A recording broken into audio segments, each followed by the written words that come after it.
There is a warship sitting in England right now that was built in India. She is the oldest warship still floating anywhere in the world.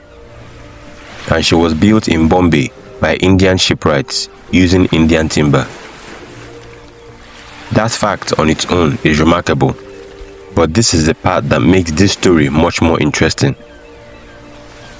The British government trusted and even paid Indian shipbuilders to build warships for the Royal Navy. Then something funny happened.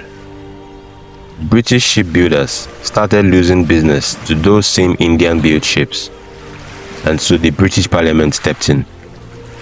Laws were passed that restricted Indian-built ships from competing in some of Britain's most important commercial markets. And one member of Parliament eventually got bold enough to say exactly why. The Indian ships were more durable, they needed repairs less often, and they were becoming too difficult to compete with. The ship still floating in Hartlepool is the receipt. Her name is HMS Trincomalee. And so, to understand why Britain was desperate to restrict the industry that built her, we have to go back almost a century before she was launched.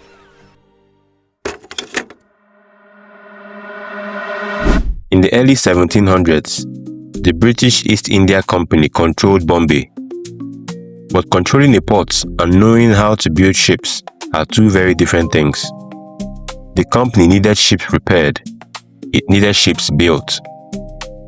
And to do either of those, it needed a reliable dockyard in one of the most important ports it controlled.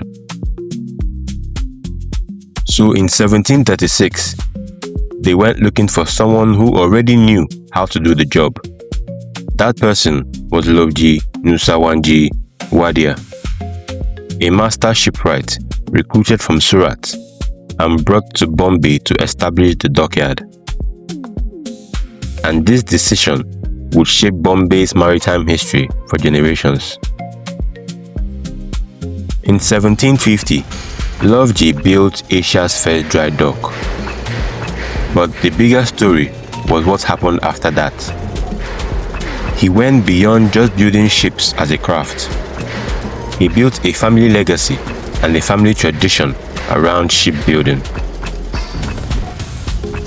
7 generations of Wadia master builders would run the Bombay dockyard from 1736 until 1913, a span of 177 years. And according to historical accounts, that position wasn't simply handed down because of the family name. Successive master builders had to prove that they could actually do the job. They became salaried East India Company employees, and the family developed reputation for skill and financial integrity. That reputation would actually go a long way for the family. But skill alone wasn't what made Bombay's shipbuilding industry so valuable. The home advantage, so to speak, was literally standing deep in the Indian forests.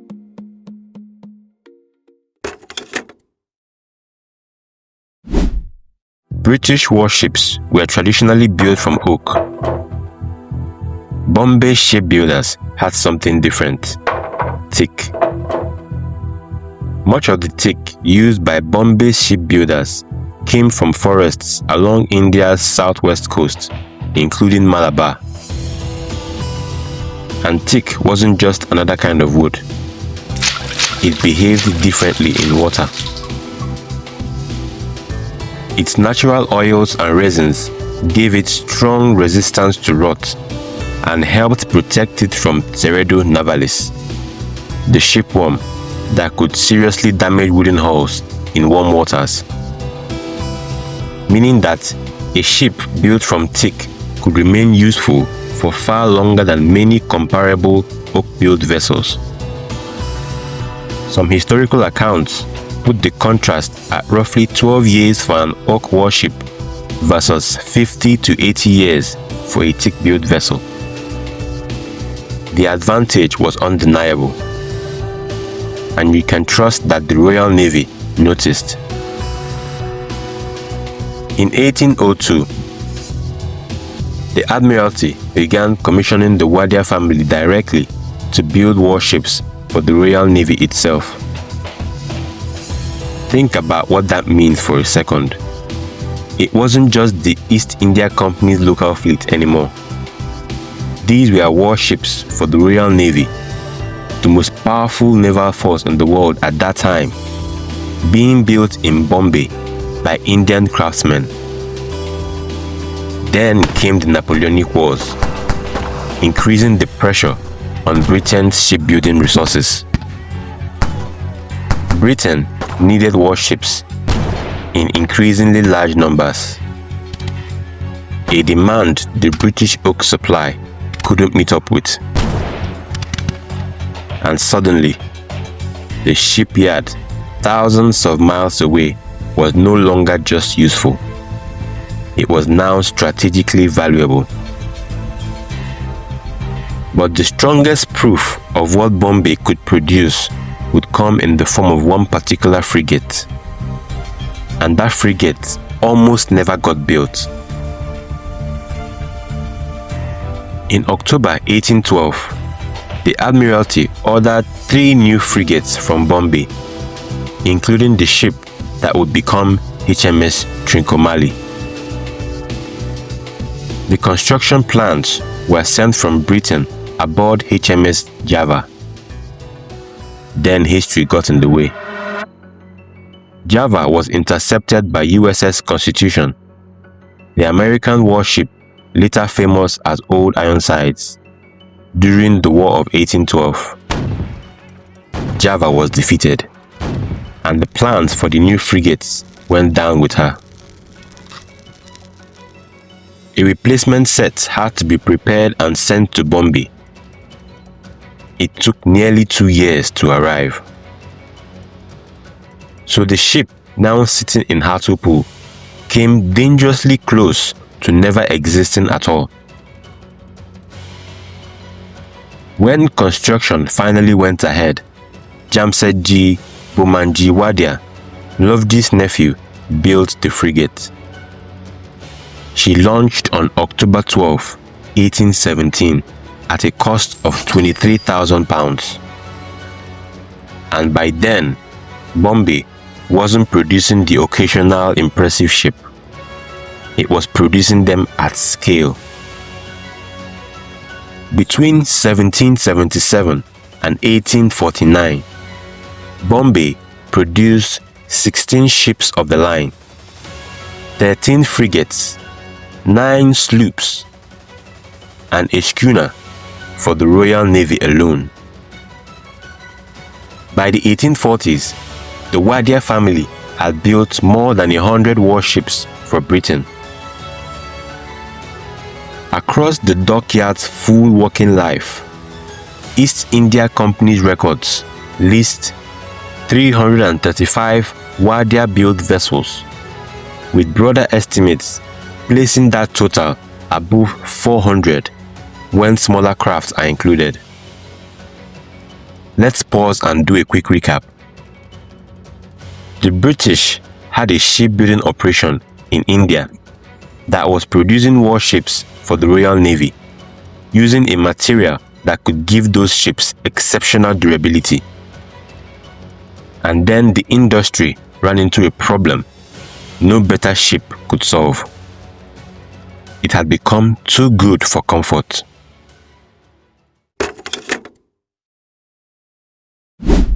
Now this is where the story changes. Because the question is no longer, can Indian shipbuilders build good ships? The British government had already answered that. The question then became, what happens when the Indian ships start breaking up the commercial pie enjoyed by British shipbuilders? British ship owners and shipwrights were beginning to see the Bombay-built vessels as serious competition. Indian-built ships could be cheaper to produce. They could also last longer. And if the market was allowed to decide purely on price, performance, and durability, British shipbuilders would probably have to beg to feed their families. So, rather than devise a means to build better ships, they lobbied for some sneaky policies at Parliament. On February 5th, 1813, a petition from shipbuilders in Great Yarmouth was formally presented to Parliament, asking for protection against Indian-built competition. Weeks later, an act restricted ships under 350 tons from carrying cargo between India and Britain. Some estimates suggest that restriction affected roughly 40% of Bengal and Surat-built ships involved in that trade. Then came another blow. The following year, Indian-built ships were barred from registering as British vessels for trade with the United States or continental Europe. Another rule required ships trading directly with England to have a British captain and a crew that was at least 75% British. For Indian crewed vessels, that requirement created another major barrier. 2 years, multiple restrictions, and the direction was becoming difficult to miss. But the most revealing moment came in 1815. During debates over the East India Ships Registry Bill, an MP named Mr. Wallace described the problem in unusually plain language. Indian-built ships, he said, had superior durability and a less frequent necessity for repair. And that was precisely why they required legislative protection against it. The argument wasn't that Indian-built ships were unsafe. The complaint was that they were too competitive. The same British establishment that had relied on Indian shipbuilders to produce warships for the Royal Navy was now creating commercial barriers around Indian-built ships in order to protect British shipbuilding interests. That contradiction is the heart of this story. Britain didn't suddenly discover that Indian shipbuilders were incapable. She had already spent decades proving just how capable they were. The industry was being squeezed because their success had become inconvenient. But the story doesn't end with Parliament, because the Wadia family still had to survive what came next.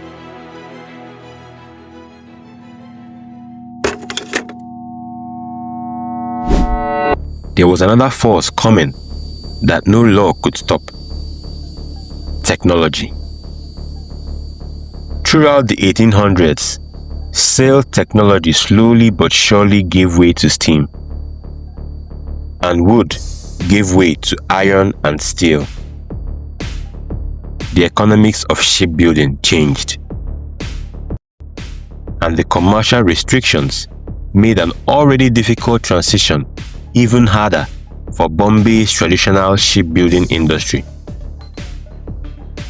So, the Wadia family adapted. Instead of remaining tied to an industry whose old market was shrinking, they moved into another part of the chain that had made their ships valuable in the first place: timber. They moved into ownership and control of the forests that had supplied the teak. The material advantage was still there, but the business had changed. And in 1913, after 177 years and 7 generations, the family's formal association with the Bombay dockyard came to an end. It's important to note that the industry did not collapse because Indian shipbuilders became less skilled. They had first been squeezed by policy, and then the technology of shipbuilding itself changed. It was a new era of ships made of steel, and wood simply had no place there. Now that brings us back to the ship that has survived both eras. HMS Trincomalee didn't spend 2 centuries sitting quietly in a museum. She served the empire. She patrolled the West Indies, enforcing the ban on the slave trade. She served during the Eastern Campaign of the Crimean War, and later, under the name Foudroyant, she served decades as a training ship for generations of young naval recruits. 2 centuries, multiple roles, and still she survived. Part of the reason for this is the same material that made Bombay's shipbuilders so valuable in the first place: teak. The wood was naturally resistant to rot and marine pests, helping the ship survive long after many wooden vessels of her era had disappeared. But there is one detail about Trincomalee that makes the story feel almost personal. Look at the figurehead on her bow. It's a carved wooden figure of a turbaned man. Naval historians believe it may represent Jamsetji Bomanji Wadia, the master shipbuilder who built the ship.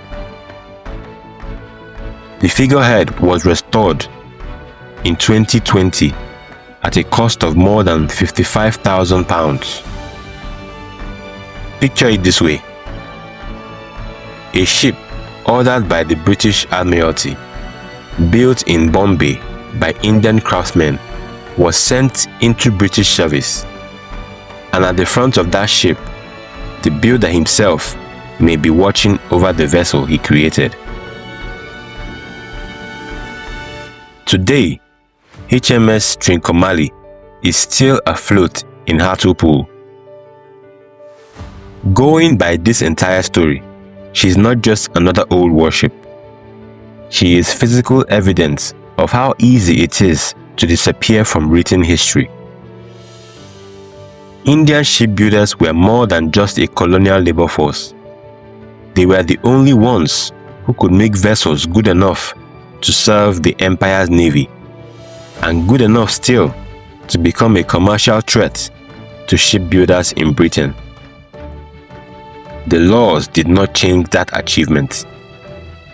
Britain relied on Indian shipbuilders when she needed their ships. Then, when those ships became a threat to British commercial interests, they made laws to keep them down as competitors. And 2 centuries later, one of those ships is still floating in an English harbour today. The industry was squeezed, the technology changed, and the dockyard eventually fell silent.